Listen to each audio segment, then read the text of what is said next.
গো বাবা, চায়না মাল। চায়না মাল তো বেশি দিন মার্কেটে টেকে না। চায়না মাল এসে আমাদের বায়না মিটিয়ে দিয়েছে বাবা, যেটা কেন কিন্তু শিক্ষিত সমাজ যারা আছেন কথাগুলো বুঝবেন, কিন্তু বেশি দিন লাস্টিং করেনি। যারা প্রকৃত ভক্ত, যারা প্রকৃত ভগবানকে ভালোবাসে, ভগবানের নাম গুণগান কীর্তন না শেষ হওয়া পর্যন্ত তারা এই স্থান ত্যাগ করতে চায় না। তাই হরিবাসের যারা আসবেন একটু চিন্তা ভাবনা করে আসবেন, কারণ আসার পথটা খুব সোজা, কিন্তু যাওয়ার পথটা বড় কঠিন গোমা। যাওয়ার পথটা বড় কঠিন। চক্রভূমি যখন অভিমন্যু প্রবেশ করেছিল, ঢোকার পথটা খুব সহজ সরল ছিল, কিন্তু বেরোতে পারেনি চক্রভূমি থেকে। তাই সপ্তরথী মিলে অভিমন্যুকে হত্যা করেছিল, মেরেছিল। তাই ভক্তমণ্ডলী, যে আসনে আপনারা বসে আছেন ভাববেন না খুব একটা হালকা টিপের আসন, ও ছেলেখেলা জিনিস নয় গো বাবা। এটা হচ্ছে রাজা পরীক্ষিতের আসন। রাজা পরীক্ষিত মহারাজ ওই আসনে বসে সুখদেব গোস্বামীর কাছে 1 সপ্তাহ জগৎ ভাগবত পাঠ তিনি শ্রবণ করেছিলেন। সেই রাজা পরীক্ষিতের আসনে আপনারা বসে আছেন, খুব একটা হালকা টিপের আসন তো নয়।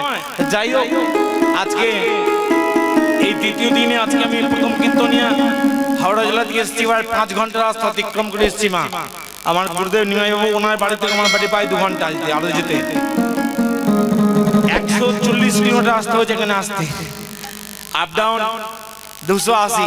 আগামীকাল আমার কুলতলি গান আছে দক্ষিণ গড়ানঘাটি গুরুচরণ সর্দার মন্দিরেতে।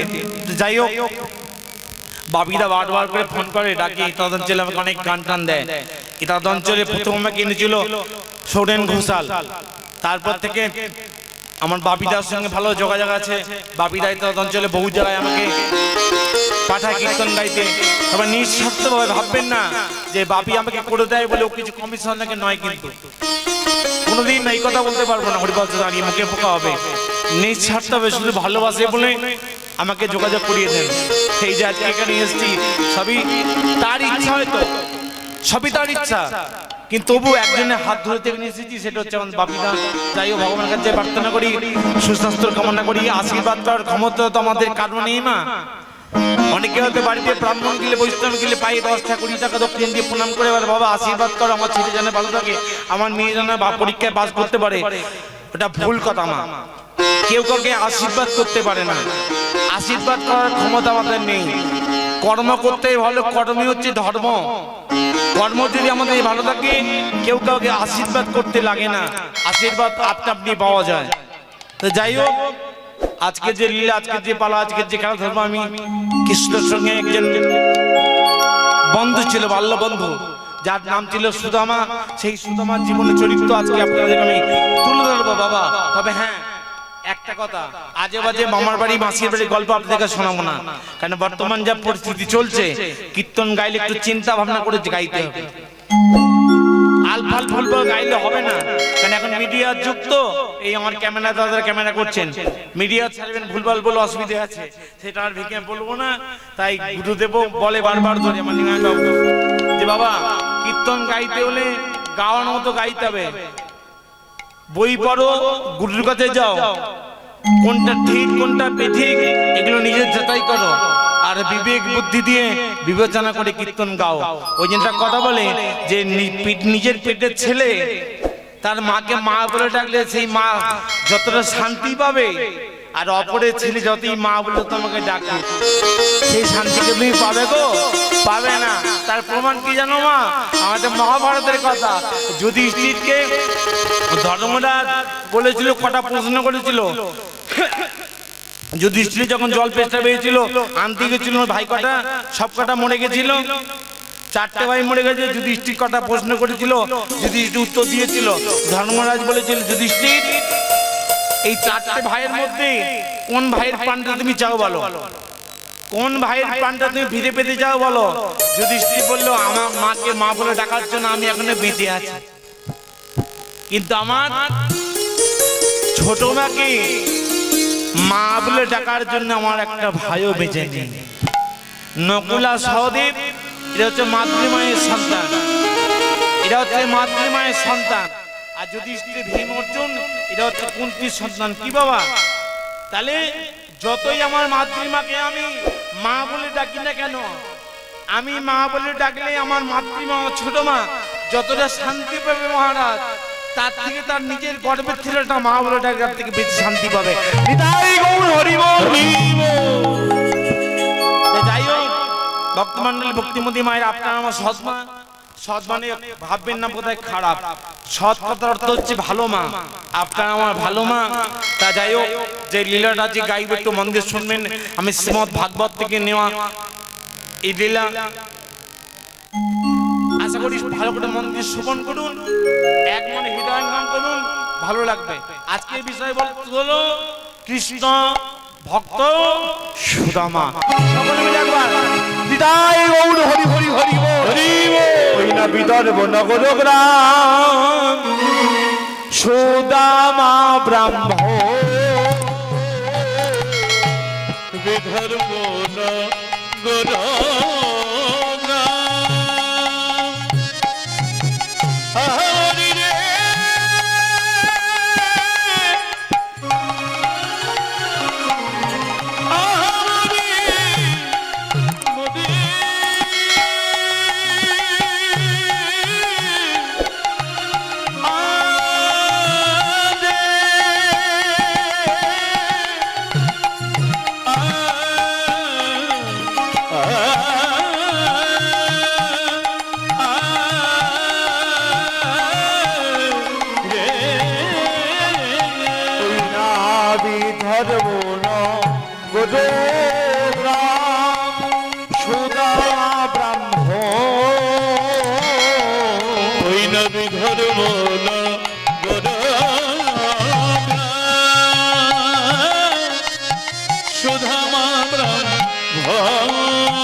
ভগবানের শ্রীচরণে সদাই যাহারে মন।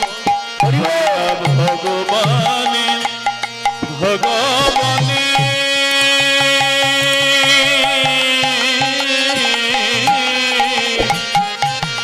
হই না ভগবানে শ্রীচরণে সদাই যাহার। আমি এমন ভক্ত আর দেখি নাই রে, আমি এমন ভক্ত আর দেখি নাই রে, আমি এমন ভক্ত আর দেখি নাই রে, আমি এমন ভক্ত দেখি নাই রে। না সদাই কাঁদে হাত কৃষ্ণ বলে, আমি এমন ভক্ত আর দেখি না রে। ওই না সদাই কাঁদে কৃষ্ণ বলে, এমন ভক্ত আর দেখি না। ওই না কৃষ্ণ ধ্যান কৃষ্ণ জীবন, আমি এমন ভক্ত আর দেখি না রে। ও তার কৃষ্ণ ধ্যান কৃষ্ণ, তাই কৃষ্ণ কৃষ্ণ কৃষ্ণ বলে, কৃষ্ণ কৃষ্ণ কৃষ্ণ কৃষ্ণ কৃষ্ণ ধ্যান কৃষ্ণ ধ্যান। ওই না কৃষ্ণ ছাড়া আনে জানি না। ভক্তমণ্ডলী, ভক্তিমতী মায়েরা, আজকে বিষয় কৃষ্ণ ভক্ত সুদামা। সুদামার সঙ্গে কেমন করে ভগবানের বন্ধুত্ব হলো তার বাল্য জীবনের ঘটনা আপনাদেরকে শোনাবো। আপনারা মন দিয়ে শুনুন, নামেই বিষয় থাকবে। এর মধ্যে অনেক জ্ঞান, অনেক অজানা কথা আপনারা জানতে পারবেন। তত্ত্ব নয়, তত্ত্ব বিশারদ আমি নয়। ভগবানের নাম গুণনে কীর্তন করি মা, তার সম্বন্ধে কতটুকুই বা জানি। অতই সমুদ্রে যেমন কোনো কুল কিনারা পাওয়া যায় না, সমুদ্রের কারণে যেমন কোনো কুল কিনারা পাওয়া যায় না, তদ্রূপ আমাদের রাধা গোবিন্দ লীলা কীর্তনের কারণে অন্ত পাওয়া যায় না। যতটুকু গুরুমুখে শুনেছি, যতটুকু নিজে শাস্ত্র অধ্যয়ন করেছি, আপনাদেরকে শোনাবো মাত্র। বিদর্ভ নগরে একজন বিধবা বাঙালিনী বাস করতেন। মন দিয়ে শুনবেন। একজন বিধবা বাঙালিনী বাস করতেন।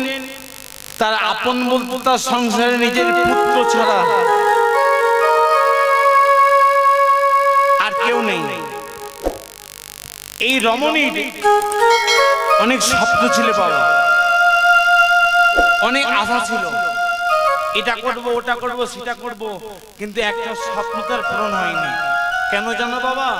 আপন ইচ্ছায়, ভাগবতে বলছে আপন ইচ্ছায় জীব কোটি বাঞ্ছা করে, তার ইচ্ছা না হইলে আমাদের কোনো আশা পুরাইবে না। ইহ জগতের মানুষ, এই বাহ্যিক জগতের মানুষ, আমরা অনেক আশা করে থাকি গো, এখানে যাব ওখানে যাব, এটা করব সেটা করব, কিন্তু জেনে রাখবেন ভগবানের যদি ইচ্ছা না হয় কোন স্বপ্ন আমাদের পূর্ণ হবে না। সব স্বপ্ন স্বপ্নই রয়ে যাবে। কপালে নাই ঘি আর টকটকালে পাবো কি গোমা। তো যাই হোক, এই বিধবা বাঙালিনীর একটা স্বপ্ন তার পূর্ণ হয়নি। ওই বিধবা মায়ের একটি মাত্র সন্তান, যাকে নিয়ে আজকের লীলা, নাম তার সুদামা। লক্ষ্য রাখবেন বাবা, কোনো কথা বলবো না। ওই সুদামা একদিন সকালবেলা, মা আমার সংসারের গৃহকর্ম করছে, কাজকর্ম করছে, আর এই সময় সুদামা ঘরের মধ্যে বসে বসে হাউ হাউ করে কাঁদছে, হাউ হাউ করে কাঁদছে। ওই সুদামার কান্নার আওয়াজ যখন মায়ের কর্ণে পৌঁছালো, মা সংসারের কাজকর্ম ফেলে রেখে সুদামার কাছে এসেছে। সুদামা, এই সুদামা, তুই এমন করে সকালবেলা কাঁদছিস কেন বাবা? তোর কি হয়েছে? কেউ কি তোকে কটু ভাষা বলেছে? কেউ কি তোকে প্রহার করেছে, মানে মেরেছে? না মা। তাহলে তুই এমন করে কাঁদছিস কেন? কি হয়েছে তোর? সুদামা কাঁদতে কাঁদতে বলছে, মা গো, আমি কেন আজকে কাঁদতে জানো মা? কেন বল? আমার এই হৃদয়ে নয় একটা আশা ছটফট করছে, একটা স্বপ্ন ছটফট করছে। কি স্বপ্ন, কি আশা তুই বল? ও মা, আমি 8-5টা সাধারণ ছেলের মতো আমিও লেখাপড়া শিখতে চাই মা। আমিও মানুষের মতো মানুষ হতে চাই। শুধু ভগবান ভগবান করলে হবে না গো মা, একটু আমার কথাগুলো বুঝবেন। কথাগুলো শুধু ভগবান ভগবান করলে হবে না। পুত্র সন্তান হলো, ছোট থেকে সন্তানকে স্কুলে না পাঠিয়ে, পাঠশালা না পাঠিয়ে, তাকে মালা ঝোলা ঝরিয়ে দিলাম, তিলক সেবা করে দিলাম, গলায় তুলসী মালা পরিয়ে দিলাম না, নিরামিষ আহার করালাম না। স্কুলে অবশ্যই পাঠাবেন। শিক্ষা নেই চেতনা, চেতনা নেই বিপ্লব, বিপ্লব নেই মুক্তি। তাই বারবার করে নিবেদন করে যাচ্ছি, অবশ্যই আপনার সন্তানটা কৃষ্ণ ভক্ত হোক, এটা আমরাও চাই, ঈশ্বরের কাছে প্রার্থনা করি। তার জন্য জীবনে শিক্ষার প্রয়োজন আছে বাবা, লেখাপড়ার প্রয়োজন আছে। লেখাপড়া না শিখলে জীবনটাই অন্ধকার গোমা। তাই অবশ্যই লেখাপড়া সন্তানদের শেখাবেন, তার সঙ্গে সঙ্গে ধর্মপত্র শেখাবেন, ধর্মকথা আলোচনা করবেন সন্তানের কাছে, তবে সেই বড় হয়ে একজন কৃষ্ণ ভক্ত সন্তান হবে। তাই সুদামা বললো, মা আমার হৃদয় একটা আশা ছটফট করছে, আমি 8-5টা ছেলেদের মতো আমি লেখাপড়া শিখতে চাই, আমি মানুষের মতো মানুষ হতে চাই। মায়া এত দুঃখ, এত কষ্ট, এত অভাব, পরের বাড়ি ঝিকিরি করে গো, বাসন নিজে দেয়, জল তুলে দেয়, কাপড় কেটে দেয়, সংসারের কাজকর্ম করে দেয়, যা পায় মায়ের বেটায় খায়। আপনারা জানেন বাবা, লেখাপড়া শিখতে গেলে বর্তমানে যারা ছেলেমেয়েরা লেখাপড়া শিখছে, তাদের সংসারে কত খরচ, কত খরচ। তা যাই হোক, মা মনে মনে ভাবলো যে আমার এত দুঃখ, এত কষ্ট, এত জ্বালা যন্ত্রণা থাকা সত্ত্বেও সেগুলোকে হৃদয়ের মধ্যে চেপে রেখে সুদামাকে সান্ত্বনা দিয়ে বললো, সুদামা আমি তো কথা দিলাম বাবা, তোকে আমি লেখাপড়া শেখাবো, এখন তুই চুপ কর। ভক্তমণ্ডলী, আপনারা জানেন এই ধর্মের সঙ্গে বাস্তবকে কিছু কিছু মিল করাতে হয়, না শুধু হরিনাম ভালো লাগবে না। মা বলল আমি তোকে লেখাপড়া শেখাবো, ভাগবত বলছে এই না হলে মা, এই না হলে জননী, এই না হলে আদর্শময় জননী। আদর্শময় জননী কাকে বলে? ইহ জগতের পিতা মাতার কর্তব্য হলো বাবা সন্তানদের সুশিক্ষায় শিক্ষিত করা। সুশিক্ষা কাকে বলে? না যে শিক্ষায় মানুষ শিক্ষিত হয়ে ভাগবত চেতনার উদয় হয় তাকেই বলে সুশিক্ষা। নিতাই গৌর হরি বল, হরি বল। না হলে আমি এমএ পাস করেছি, আমি বিএ পাস করেছি, আমি মাস্টার ডিগ্রি করেছি, অথচ আমি সাধুগুরু বৈষ্ণবকে সম্মান দেব না। লোকগুরু জ্ঞান করব না, কি বাবা বড় ছোট সম্মান করব না, হরিবাসরে গিয়ে বসবো না, ভগবানের নাম শুনবো না, এটা করলে হবে না। ভাগবত বলছে তাকে সুশিক্ষা বলবে না, তাকে বলবে কুশিক্ষা।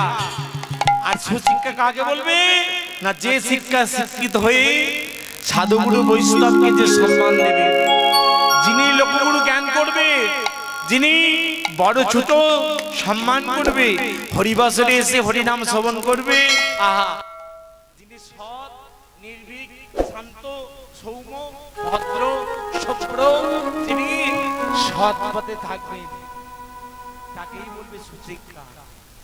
যাই হোক, মা কি করলো, শুধু আমাকে সান্ত্বনা বাক্য দিয়ে দিল। এই করে কিছুদিন অতিবাহিত হয়ে গেল, মানে কিছুদিন চলে গেল গো। একটা শুভ দিনে শুধু আমাকে গ্রুপ নিয়ে পাঠাবার জন্য মা বলে, বাবা এক কাজ কর, তুই তো গ্রুপ নিয়ে চলে যাবি, যাওয়ার আগে মায়ের বেটা দুইজনে একটু ভগবানের নাম করে নিয়ে আয়।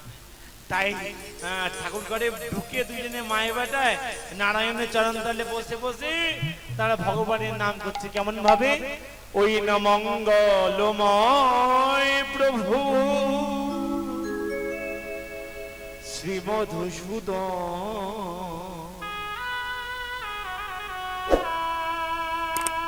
চরণে জানাই প্রভু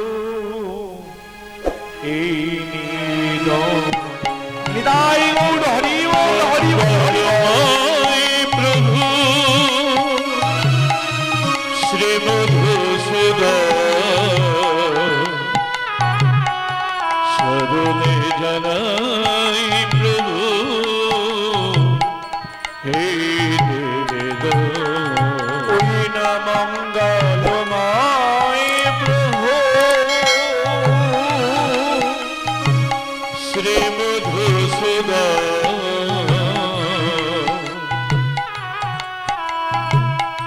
চরণে জানাই প্রভু মঙ্গলময় প্রভু শ্রী মধুসূদন চরণে জানাই প্রভু এই নিবেদন।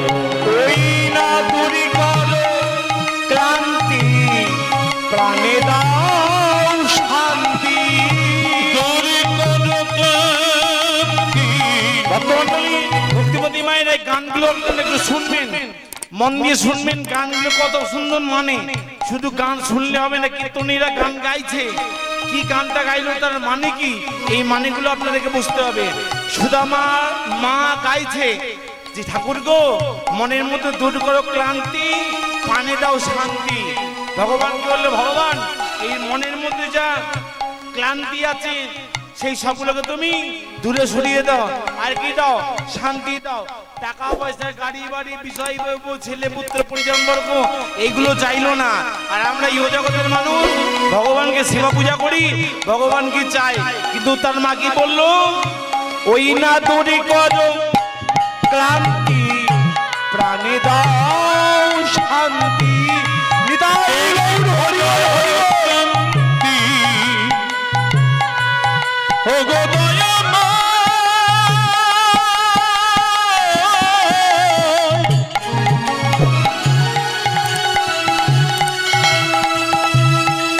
ও হে পতি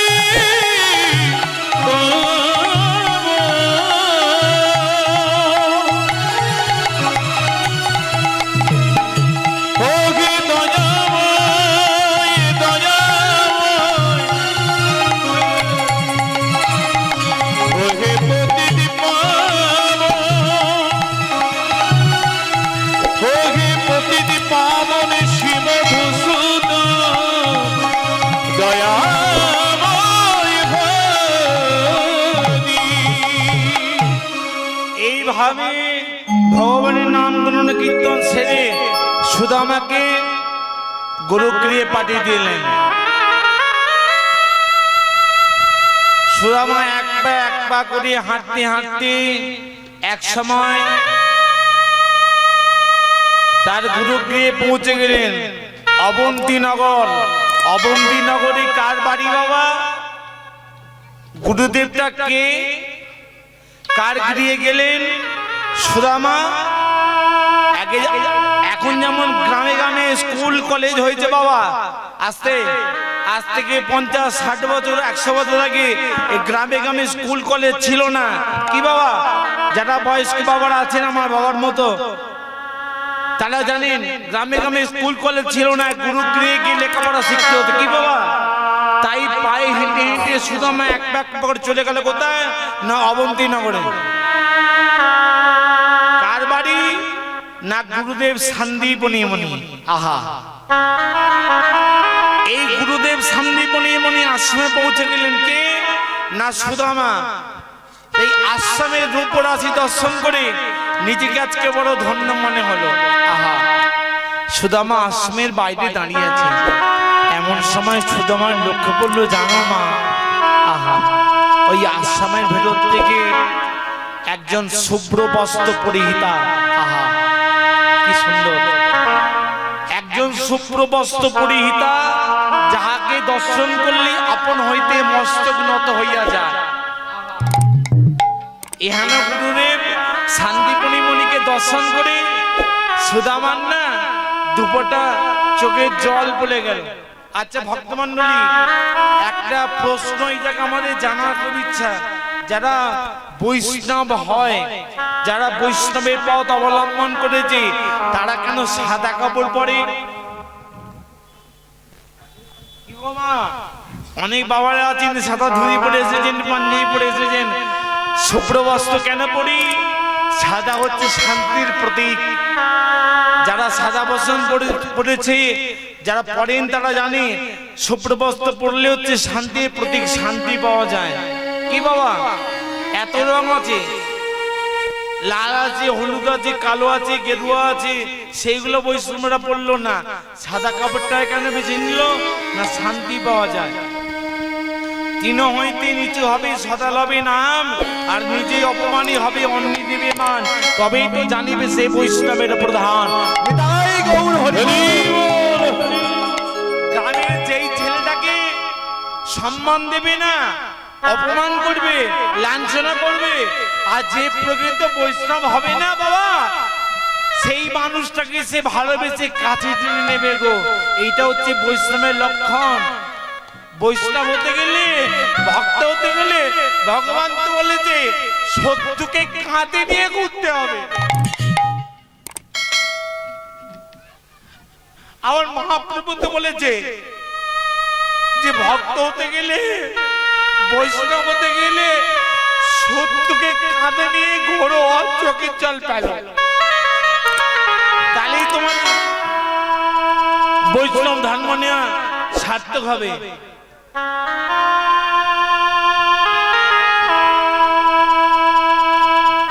শান্তিপনী মুনিকে দর্শন করে সুদামার চোখ দিয়ে জল দুমোটা পড়ে গেল বাবা। শান্তিপনী মুনি বেরিয়েছে, সুদামার সম্মুখে দাঁড়িয়ে, সুদামা ষষ্ঠাঙ্গে প্রণাম নিবেদন করলো। তোমার নাম কি খোকা?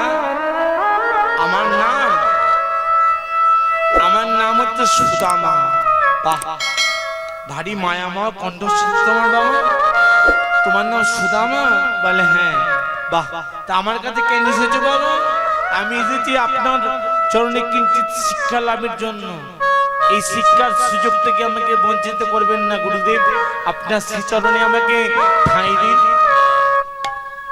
আহা, সুদামার এই মায়াময় কণ্ঠস্বর শ্রবণ করে শান্তিপনী বলি মনে পড়ে গেল তার আপন পুত্র মধুমঙ্গলের কথা, তার ছেলের কথা মনে পড়ে গেল গো মা। পরে বলছি, এই শান্তিপনী মুনি খুব একটা হালকা টিপির গুরুদেব নয় গো বাবা, খুব একটা হালকা টিপির গুরুদেব নয়। এর আশ্রমেতে লেখাপড়া শেখার জন্য কৃষ্ণ আর বলরাম দুই ভাই অলরেডি চলে এসেছে। আপনারা চিন্তা করুন বাবা,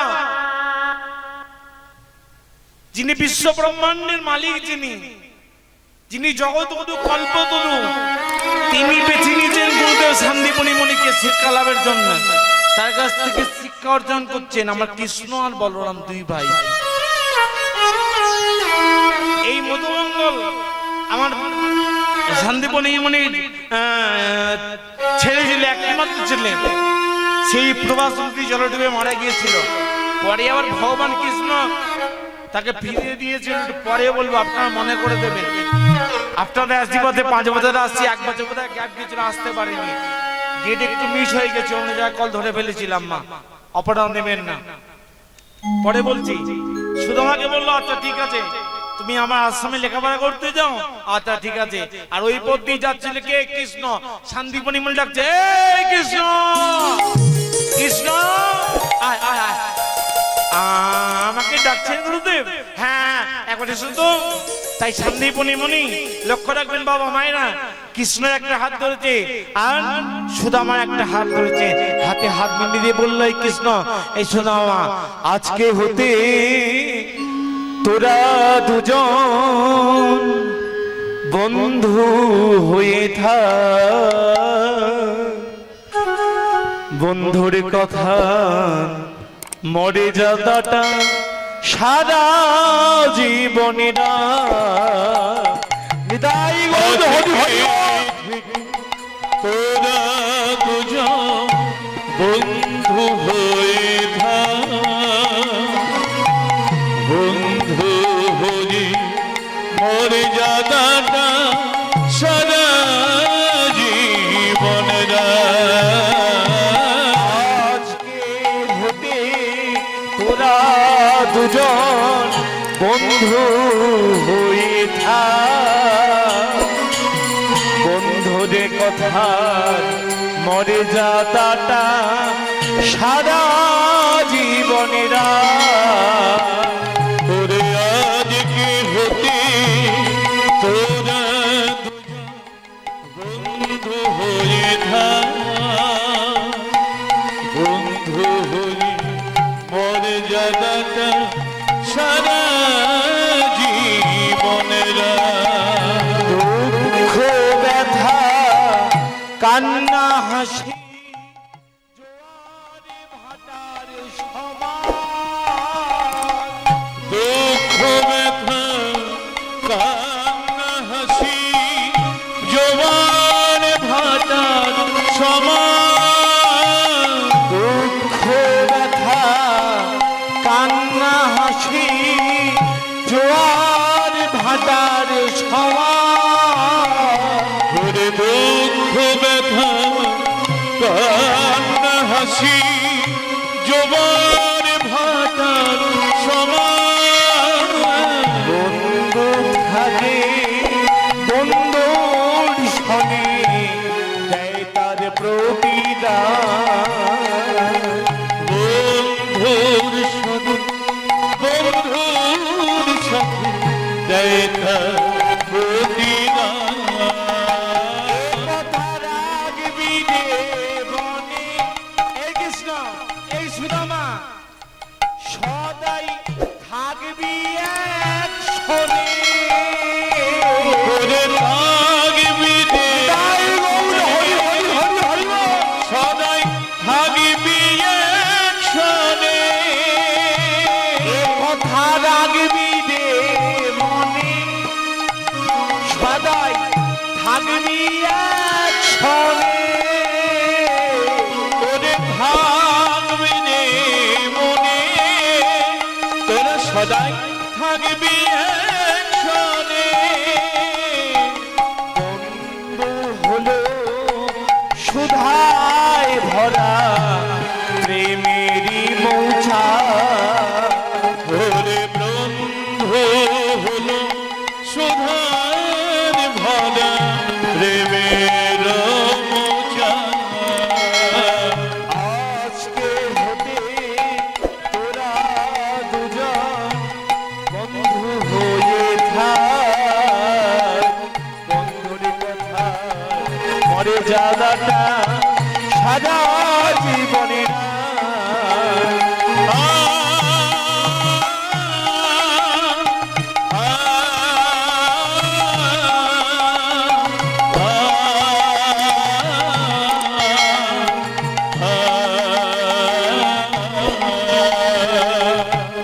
ভক্তমণ্ডলী ভক্তমতী মায়েরা আসতে কৃষ্ণ সঙ্গে সুদামার বন্ধুত্ব পাঠিয়ে দিলেন কি না গুরুদেব শান্তিপনি মুনি। আচ্ছা আপনারা একটা প্রশ্ন করতে পারেন না, হৃদয় জাগে না যে বিপ্লব বাবু এই জায়গায় একটা প্রশ্ন রাখা দরকার আমাদের প্রত্যেকের, যে আশ্রমে তো অনেক ছাত্র ছিল, তার সঙ্গে কৃষ্ণের সুদামার বন্ধুত্ব পাঠিয়ে দিল না কেন?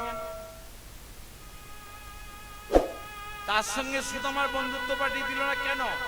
কৃষ্ণের সঙ্গে কেন বা বন্ধুত্ব পাঠিয়ে দিল, কারণটা কি?